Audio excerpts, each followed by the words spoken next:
We continue now at the top of Daf Mem Daled Amud Beis in Meseches Shevuos. This is Shevuos Daf 44b. On the previous Amud, the Gemara brought a brisa with a machlokes between Rabbi Eliezer and Rabbi Akiva. Let's say you have a situation where the malva loses the collateral. Is he able to collect the loan or not? Rabbi Eliezer says that he is able to collect the loan. Rabbi Akiva says he's not able to collect the loan. And right now the Gemara is understanding that the machlokes between Rabbi Eliezer and Rabbi Akiva is the same machlokes that we find by Shomer Aveda. The question here really is, when he loses the collateral, is he responsible? Is he considered like a Shomer Sachar? Rabbi Akiva considers him to be like a Shomer Sachar, a higher level of responsibility. That's why he's responsible for that loss of the collateral. That's why he's not able to collect the debt. And that's a machlokas we find by Shomer Aveda. Rabbah says that a Shomer Aveda, somebody who's watching a lost object waiting to find the original owner, is only like a Shomer Chinam. For Rav Yosef, Rav Yosef says no, Shomer Sachar Dami, that he's actually considered to be like a Shomer Sachar. He's like a paid watchman. And the reason why he's like a paid watchman is because he's doing a mitzvah over here. There's a certain schar mitzvah. We say that since there's a schar mitzvah, when a person is osek b'mitzvah, he's doing a mitzvah, so he doesn't have to do other mitzvahs, like, for example, to give tzedakah, and so therefore that's a certain kind of payment that he's getting according to Rav Yosef, and that would apply over here as well, as Rashi explains. Kishomer sachar dami is like a shomer sachar schar mitzvah. There's a reward of doing the mitzvah. Umalva al hamashkon, if somebody lent money on collateral, nami mitzvah avad, he's also doing a mitzvah, and so therefore again he's going to have that higher level of responsibility like a shomer sachar. But the Gemara continues and asks, Lema de Rav Yosef Tanohi, but according to that, are we suggesting that what Rav Yosef says is actually a machlokas Tanoim? Rashi explains, Lema de Rav Yosef Tanohi, are we saying that what Rav Yosef says is a machlokas Tanoim? And the point over here is the milsa de Rabbah, what Rabbah said, because Rabbah considers him to be a shomer chinam by a shomer aveda, that's vadai Tanohi, that's certainly a machlokas Tanoim. It's certainly true that not all Tanoim agree with Rabbah. To Rabbi Akiva, lesle de Rabbah, because Rabbi Akiva, he clearly does not hold like Rabbah, because he holds there's a higher level of responsibility.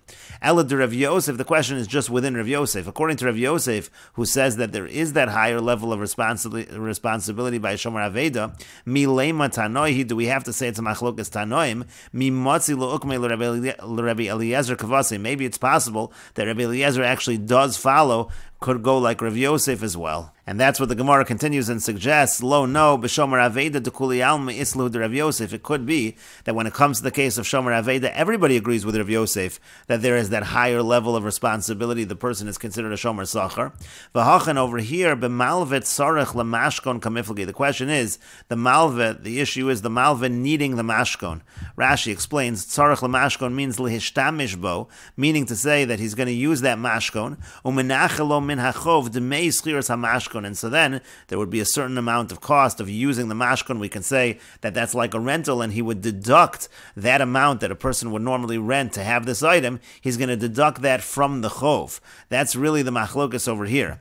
Rabbi Eliezer holds kevan de tzarach lemashkon, since he needs the mashkon, ein kan mitzvah, so therefore it's no longer considered to be a mitzvah. In other words, by shomer aveda, it's considered to be a mitzvah, and he's considered to be a shomer sachar. He has that higher level of responsibility, but Rabbi Eliezer says that doesn't apply in this situation, because if he's using the mashkon, then it's not really considered to be a mitzvah, because ulahana also neskavin, he's really doing it for his own benefit. He's using the mashkon, and therefore v'havik shomer chinam. That's why specifically over here, according to Rabbi Eliezer, he would be like a shomer chinam. He'd have that lower level of responsibility, since he has the lower level of responsibility. So then, if something happens to the mashkon, he's still able to collect.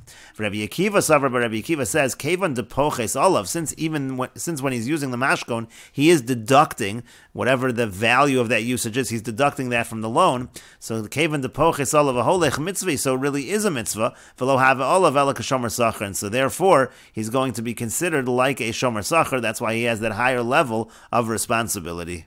As the Gemara continues and explains, again, we're talking tzarech lemashkon kamiflagi. Mar savar, one holds mitzvah ka'avid. It is considered that he is doing a mitzvah. Again, that's Rabbi Akiva's opinion. It's considered to be a mitzvah. He's like a shomer sachar.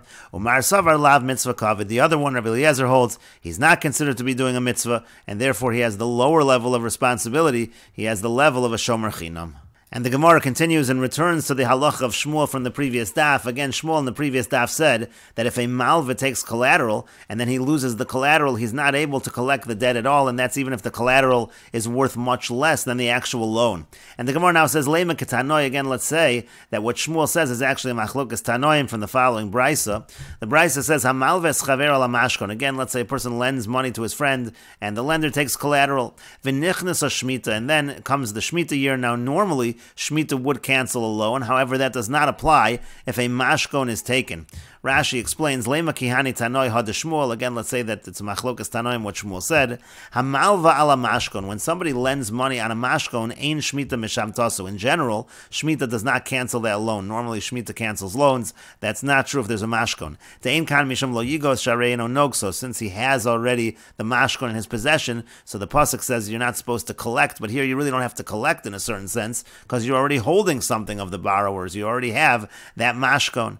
And so the brisa over here says, again, you have a situation of malva ala mashkon v'nichnas a shmita, and the shmita year comes, afal pi she'eino shava ela palga.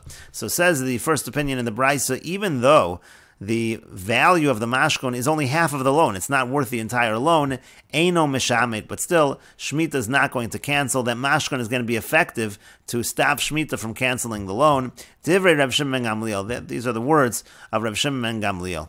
Rav Yehuda Hanasi, Rabbi Yehuda Hanasi says, Im hoya mashkon no keneged chovo, if the mashkon is worth the same amount as the debt, so then we say eino mishamet. So then we say it's like he's holding already the entire value of the loan, so Shemitah is not going to cancel that loan.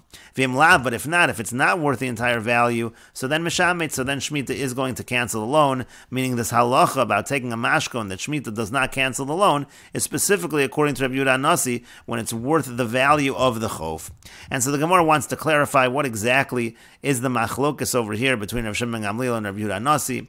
Mai eino mishamet to kamar tanakama. When Rav Shimon ben Gamliel says eino mishamet, that Shemitah does not cancel the loan even though it's not worth the value of the chof, what exactly does the Rav Shimon ben Gamliel mean over there?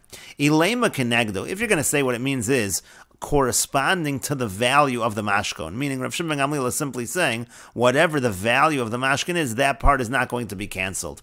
So mechlal Rabbi Yehuda Hanasi savar kenegdo nami meshamet, would that imply that Rabbi Yehuda Hanasi would go so far as to say that even according to the value of the mashkon, still Shemitah is going to cancel even that part of the loan? That wouldn't make sense. Elah mai tafis mashkon, then what's the point of holding on to the mashkon? The whole idea is that if you're holding the mashkon, it's like you already collected, so to speak, that part of the loan, so that everybody should agree to.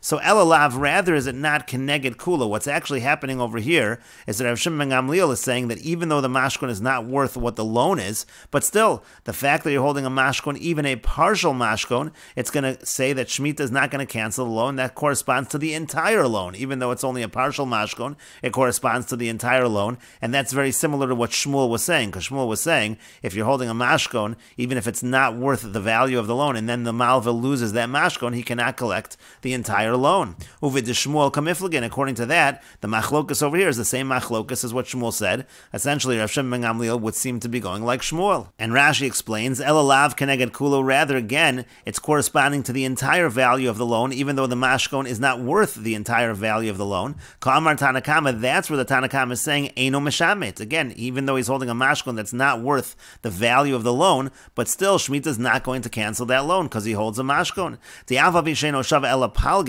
even though it's only worth half of the loan, have a mashkon keneged kula, but still the mashkon corresponds to the entire loan. Ve'eno meshamet klum min hachov, and therefore Shemitah is not going to cancel any of the debt. V'hainu k'Shmuel, and that would be in accordance with Shmuel. Again, Rav Shimon ben Gamliel would be following Shmuel.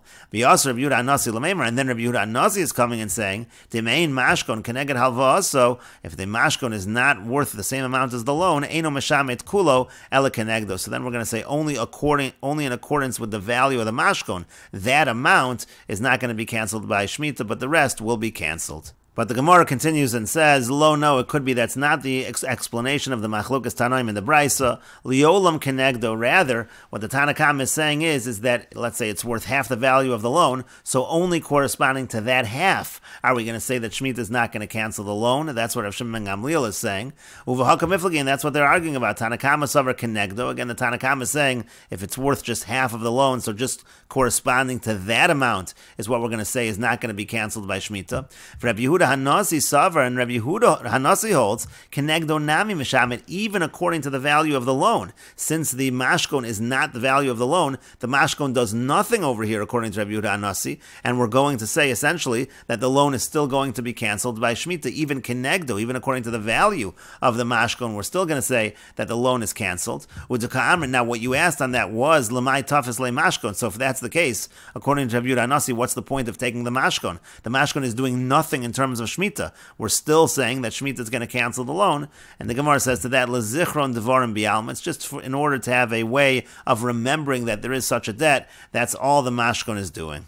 And Rashi explains, Lo no liolam kenegdo. Really, we are talking according to the value of the mashkon. Ka'am Rabbi Shimon. That's what Rabbi Shimon is saying. De'enu meshamed, that Shemitah will not cancel. Dilahu palga mia have a mashkon, for that value, that half which the mashkon is worth. It's considered a mashkon. V'lesle de Shmuel. And according to this explanation, Rabbi Shimon ben Gamliel does not hold of Shmuel. V'yahu palga gufe polag Rabbi Yehuda Hanasi, and it's on that half that Rabbi Yehuda Hanasi is arguing. Lamemar delo have a mashkon. He's saying even on that half it's not a mashkon. Well, if that's the case, Kenegdo Nami Meshamin, if you're going to say even corresponding to the value of the mashkon, still we're going to say Shemitah cancels. So what's the point of the mashkon? And again, as the Gemara said, Delo have a mashkon elo lezichron devarim tafse. It's not really considered to be a mashkon, even corresponding to its own value in terms of Shemitah. It was just lezichron devarim. It was just a way of remembering the loan, a way to remember that there is a debt. Hadron aloch Shevuos hadayonin. We'll return to you Perek Shevuos hadayonin. This is the end of the sixth parak of Mesechet Shavuos. If you're enjoying these videos on this channel, please like, share, and subscribe. And take a look at the description box below to see how you can support this channel. And we will now begin the seventh parak of Mesechet Shavuos. And the parak begins with the Mishnah, Kol hanishboin shebetorah, anyone who takes an oath, a deoraisa shvua, nishboin velo meshalmin. The idea is you take the shvua in order not to pay. For example, by modim mixas, the person who partially admits, so he takes the shvua in order to get out of paying the rest. Or let's say, for example, you had an eid echad, you had one witness testifies against somebody. So in that situation, the person who's supposed to be paying, he takes an oath, and he doesn't have to pay. Rashi explains, Kol hanishboin, kol hamechuyavin shvua min haTorah, anybody who's chayiv to take a shvua on a doraisa level, nishboin velo meshalmin. The idea is they take an oath and they don't pay. Kilomar means to say, lo chayiv Torah shvua lishava velitol. The Torah doesn't give a shvua in order to take the shvua and collect. Ela hanitba yishava. Rather, it's the person who's like the defendant that's being claimed from. He takes the oath, and litovea, he says the oath to the tovea, to the claimant, velo yishalim, in order not to pay. And again, as we said, for example, by morim mixas, by eid echad, also by, let's say, by shomrim, they're taking the shvua in order not to pay. That's the idea of nishboin velo meshalmin. And the Mishnah continues, v'elu, and now the following cases, nishboin v'notlin. They actually take the shvua in order to collect. Rashi explains, v'elu nishboin v'notlin, shetiknu lem chachamim lishava v'litol. This is a takonos chachamim. These are shvuas that the chachamim instituted, and you take the shvua in order to collect, and they are the following cases. Hasachir, that refers to a hired worker. V'hanigzel, somebody who is stolen from. V'hanechbal, somebody who is wounded.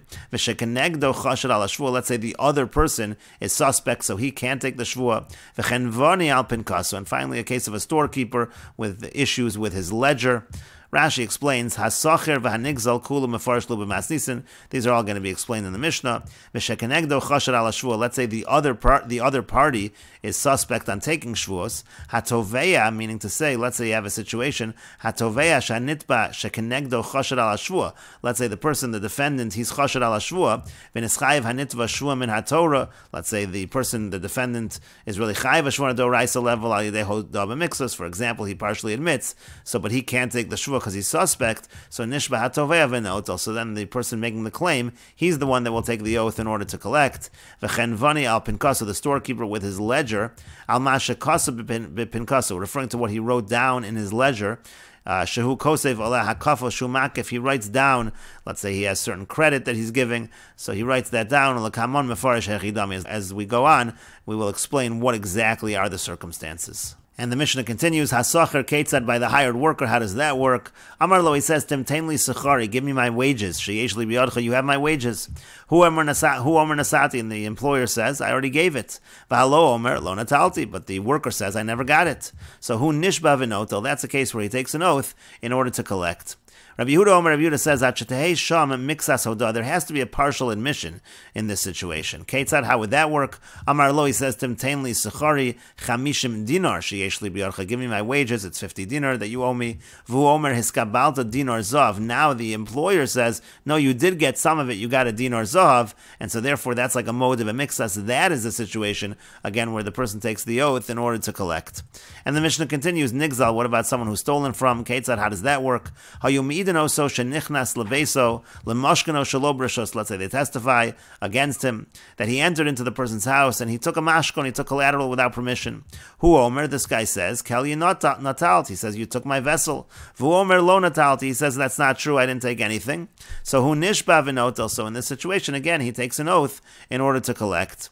Rabbi Yehuda Omer, Rabbi Yehuda says, "Achetei mixas hoda." Again, there has to be a partial admission. Ketzad, how would that work? Amar lo, he says to him, "Shnei kelim natalti." You took 2 vessels. Vu Omer, and then he responds, "Lo natalti alechad." I only took 1. That's the case where there is this oath. And the Mishnah continues, Nechval Ketzad, a person gets wounded. How does that work? Let's say they testify about this person that he went to him and he was shalem, he was whole, he wasn't wounded. When he came out, he was wounded. And the person says, you wounded me. And the other person says, I didn't wound you. This would also be a case where the person takes an oath in order to collect. Rabbi Yehuda Omer, Rabbi Yehuda says again, there has to be some kind of admission, a partial admission. Ketzad, how does that work? Amar lo chavalta bishtayim. He says to me, you wounded me 2. V'alo amar lo chavalti b'chel achas. He responds, I only wounded you 1. And so again, that's a situation where there's a partial hodah, and that's when the Shavuot is taken. And the Mishnah continues, shekenegdo chashad al hashvuah. Ketzad, how does it work when the other party is suspect on taking an oath? And we will continue with this discussion in the next video on Daf Mem Hey Amud Aleph.